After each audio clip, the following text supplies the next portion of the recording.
Eu quero chamar sua atenção para uma expressão desse texto que eu fiquei hoje orando. De manhã, ali na oração, enquanto eu orava ao Senhor pela nação, orava ao Senhor por esse dia, para que as coisas acontecessem em paz, e louvamos a Deus, porque até o momento o que nós temos visto é relatórios de paz, relatórios de que as coisas estão caminhando tranquilo, uma ou outra situação, mas tudo em paz, porque todo mundo estava dizendo, vai ser morte, está amarrado, repreendido no nome de Jesus. E nós orávamos hoje de manhã, e enquanto eu orava, me veio alguns pensamentos em oração, enquanto eu orava, e esses pensamentos me levaram à pregação de hoje. E eu vou ler Mateus capítulo 4, nós vamos tomar como base o versículo de número 8. Mateus 4, 8 diz assim: novamente, o diabo o levou a um monte altíssimo, e lhe mostrou todos os reinos do mundo e a sua glória. Veja a expressão, só o versículo 8, pode voltar para o versículo anterior, só quero somente o 8. O diabo levou ainda o diabo a um monte muito alto e mostrou-lhe todos os reinos do mundo e a glória deles. Essa expressão, reinos do mundo, esse episódio acontece em um período de tentação. Jesus, terminando de batizar-se, vai para o deserto, onde por 40 dias ele está orando, ele está jejuando, e quem está ali? O inferno perturbando. E nessas perturbações e tentações, o inimigo tentou Jesus de todas as formas, e uma delas é essa: o leva ao lugar mais alto e lhe mostra os reinos e as suas glórias. E essa expressão reinos me faz pensar sobre os reinos que permeiam sobre a terra. Nós podemos falar sobre o reino animal, que é um reino muito belo, um reino que mostra os cuidados de Deus, desde a formiguinha que trabalha organizada, aos grandes mamíferos que atuam sobre as águas. O reino animal pode ser conhecido pelos vertebrados, pelos invertebrados, pelos que rastejam, pelos que estão sobre as águas, nas águas ou os que estão sobre os céus. O reino animal é intenso, é grandioso, mas não foi esse reino que foi mostrado a Jesus. Poderíamos falar também sobre o reino mineral, que fala das joias, que fala das pérolas. Quantas pérolas tão belas que o homem nem ainda conseguiu encontrá-las. E as que encontrou, brilha os olhos de qualquer pessoa. Uma pérola, um rubi, um diamante, são pérolas preciosas que revelam uma beleza do reino mineral. Mas não era esse reino que Satanás estava mostrando a Jesus. Poderíamos falar sobre o reino espiritual, que se movimenta sobre nós e que é mais real do que o sol que nasce todos os dias. Reino organizado, reino que se movimenta, reino que não para e não descansa. Mas não é esse reino que está sendo mostrado a Jesus. Então que reino é esse? O reino dos homens, o reino e as suas glórias. E quando se fala em reino dos homens, algumas expressões, alguns episódios na Bíblia me vieram à mente quando eu orava. Por exemplo, eu poderia falar para você sobre o reino lá do Egito, conhecido e descrito em boa parte do livro de Êxodo como um reino forte, poderoso. Ainda em Gênesis é um reino sólido, ao ponto de que Abraão, quando estava tendo um tempo de fome, desceu para lá. E depois desce os patriarcas para lá, e lá esses patriarcas vão se procriar, vão crescer, é lá que vai nascer Moisés. O reino egípcio era um reino sólido, era um reino seguro, sustentado por uma dinastia comandada por faraós, e cada faraó carregava sobre si um peso de autoridade. Construíram cidades, descobriram as matemáticas, formaram alguns conhecimentos científicos que ainda hoje os homens tentam descobrir, como por exemplo a arte do embalsamamento, como construir aquelas famosas pirâmides carregando blocos pesados sobre uma simetria tão bela. O reino egípcio era um reino tão grande que ele é conhecido como um reino soberano. Seu governante, Faraó, é adorado entre os seus ídolos, entre os seus povos, e entre esses ídolos que são adorados no Egito, vários deles a Bíblia descreve. Mas esse reino se passou, o Egito caiu, não mais existe, não mais prevaleceu. Quando falamos de Egito no século 21, vemos uma nação em conflitos, vemos uma terra desmoronada, vemos uma terra que ruiu, mesmo sendo tão forte e tão bela. Eu também pensei, quando orava sobre os reinos, sobre o reino da Síria, este reino que é relatado no livro de Esther, que agora está comandando um cativeiro contra Israel. E o povo hebreu, que vive como cativo ali, está vivendo um período tenso, porque o seu rei havia assinado um decreto na sua inconsciência, achando fazer alguma coisa, dizendo que a morte dos judeus estava decretado. E a sua mulher, chamada Esther, agora está orando por dias. Mordecai está orando e jejuando por dias, porque nada podia fazer voltar atrás a palavra do rei da Síria. O rei Assuero era um rei temido, os seus príncipes estavam à sua volta, seu poder era conhecido, e ele diz: selei esse decreto com o selo real dos grandes, e a minha palavra não volta atrás. Quando ele diz isso, está dizendo que em todo o império assírio se sabia que palavra do rei não volta atrás. Era assim, ele falava e acontecia. E decretou-se uma sentença contra os judeus, que estes seriam mortos. E de repente, o que era para ser o fim de Israel, se tornou na verdade um tempo novo para Israel. O reino da Síria já não mais existe. Sendo este conhecido, afamado e respeitado, se passou. Não mais é o que um dia foi. Eu poderia também falar sobre o reino babilônico, sobre o reino romano. Sobre o reino romano me vêm as recordações de quão grandes conquistas. Mas sobre essas conquistas me encontra uma passagem no livro de Daniel. No capítulo de número 2, Daniel está interpretando um sonho de Faraó. De Nabucodonosor, este que governava uma enorme dinastia, que governou durante 23 anos, agora no seu palácio, acorda diante de um belo sonho. E o sonho era uma estátua toda feita de metais preciosos. Sua cabeça era de ouro, ouro brilhante, cintilante. Seu peitoral era de prata, sua cintura era de bronze, suas pernas de ferro e seus pés ferro misturado com barro. E Nabucodonosor está tendo esse sonho e, sem entender, chama todos para interpretar, e não havendo quem o interpretasse, Deus revela o segredo a Daniel, e ele descreve com precisão, dizendo: o sonho que você viu é a descrição do tempo que era e do tempo que há de vir, e eu te contarei o que isso significa.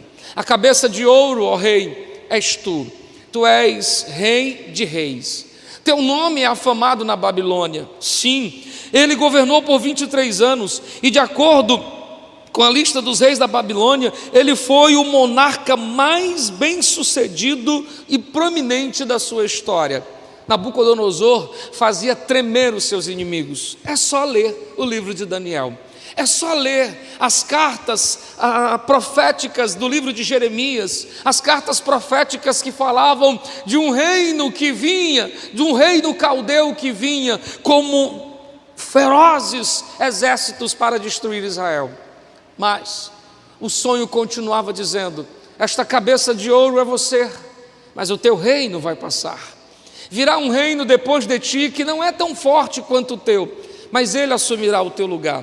Este reino, feito de peitoral de prata e cintur de bronze, representa a unificação de dois reinos, chamado Medo e Persas. Esses medos e persas foram os povos que destruíram a Babilônia, na época em que o neto de Nabucodonosor ofendeu a Deus, bebendo nos objetos sagrados e profanando. E quando este rei profanou, o Senhor disse: pesado foste, reprovado te encontraste, e o teu reino passou a outro. E o outro que assumiu a Babilônia agora é conhecido como Dario.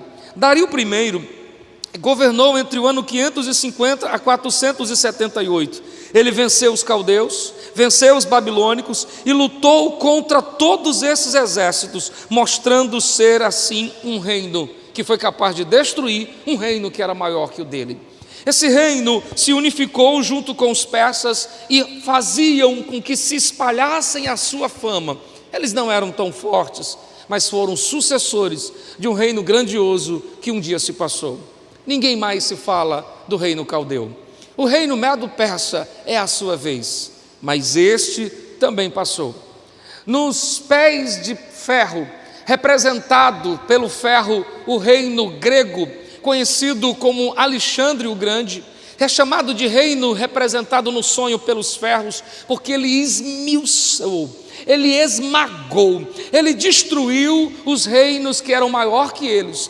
Esse reino, que é visto agora no sonho como as pernas de ferro, representa o reino grego. E o reino grego foi um reino afamado.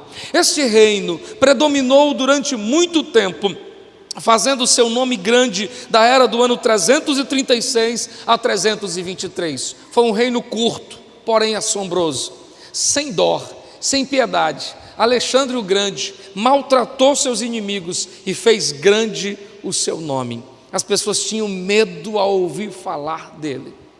Mas este reino também passou, porque o reino que vem depois é representado no sonho como os pés de barro misturado com ferro.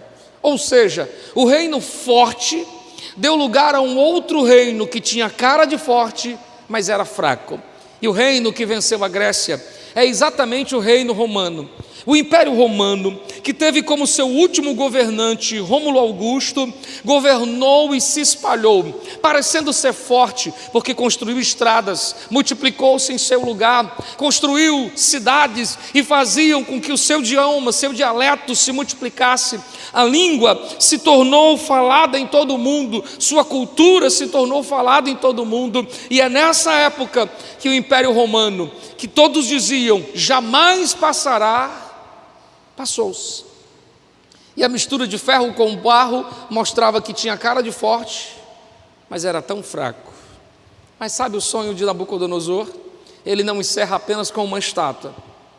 Governo de ouro, reino babilônico. Governo de prata, governo medo-persa.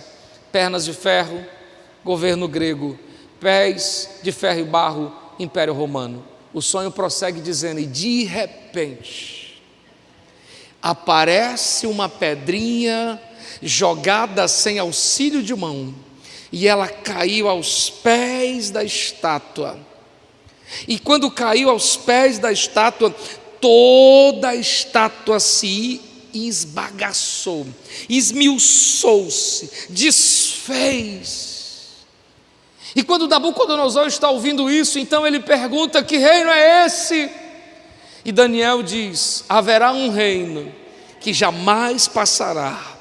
Haverá um reino que virá das alturas e ele cairá sobre os pés. E por que caiu sobre os pés? Porque Cristo não veio na época de Nabucodonosor, não veio na época de Dario, não veio na época de Alexandre, veio na época do Império Romano. Porque nos dias em que Roma maltratava, nasce na cidade de Belém, numa manjedoura, aquele que para sempre seria chamado de Rei dos Reis e Senhor dos Senhores. E agora que esta pedra caiu sobre a estátua veio ao chão.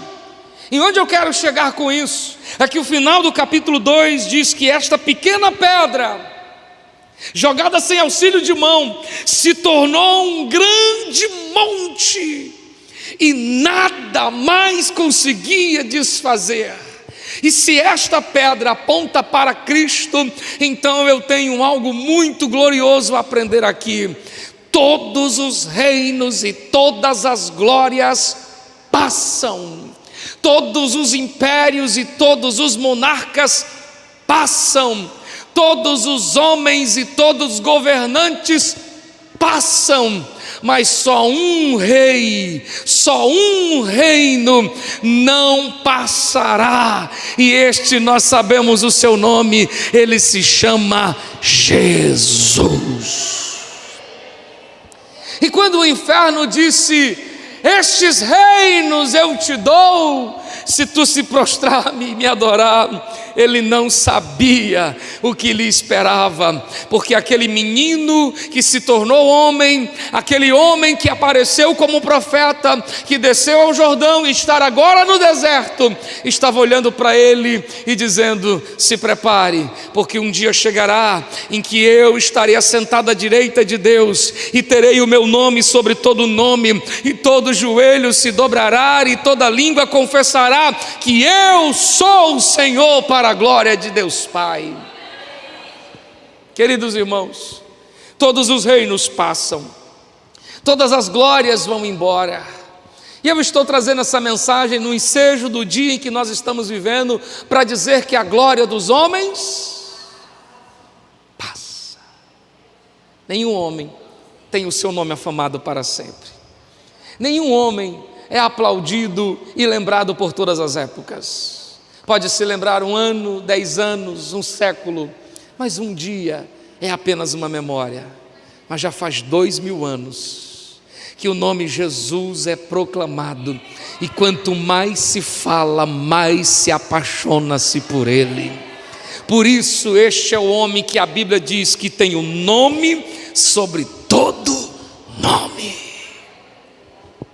É por isso que na oração do Pai Nosso, ele termina e dizendo: porque teu é o reino, o poder e a glória para sempre. E este poder que estava em Deus foi dado a Jesus, e quando ele ressuscitou, ele está diante dos seus discípulos dizendo: toda autoridade me foi dada nos céus e na terra. Então, se tem alguém a qual a igreja deve se prostrar, esse alguém é Jesus de Nazaré.